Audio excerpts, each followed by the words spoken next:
la nga xam ni ñun génération yi fekke wuñ ko woon mooy koroog bii nga xam ni am na ñaari fan yi Ndakaaru moom sëñ Tuubaa muy ñaari guddi yi Ndakaaru su ma ko xalaatee damay bëgg a dellu si waat waaw kon liggéeyal suñ borom wéet ak suñ borom jox léppam boromam ba jaral ko jóge fii dem Mayomba am fa juróom-ñaari at ak ay weer dellu si waat fii ñëwaat añ boobee moom rek la di añ ba àjjana rek noonu ko sëñ Muntaxa waxee daal ba àjjana waaye nag ñun cantaakoon buñ fi teewee faaw ñu suñu xel dem ci Cheikh Béthio faaw suñu xel dem ci sëñ Béthio ndax Cheikh bi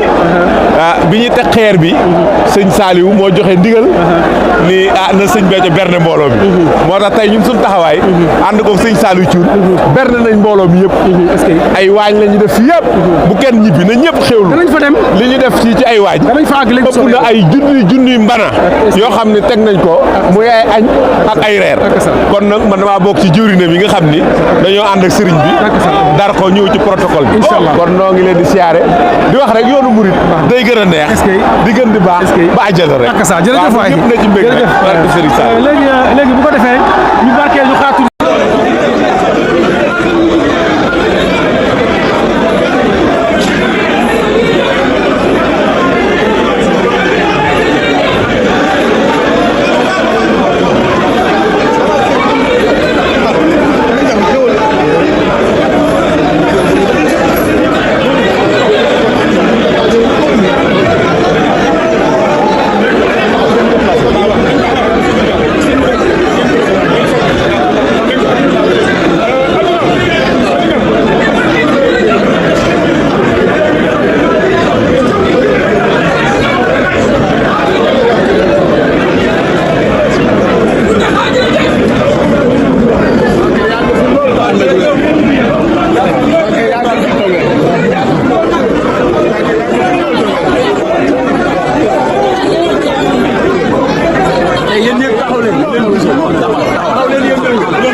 sëñ bi xool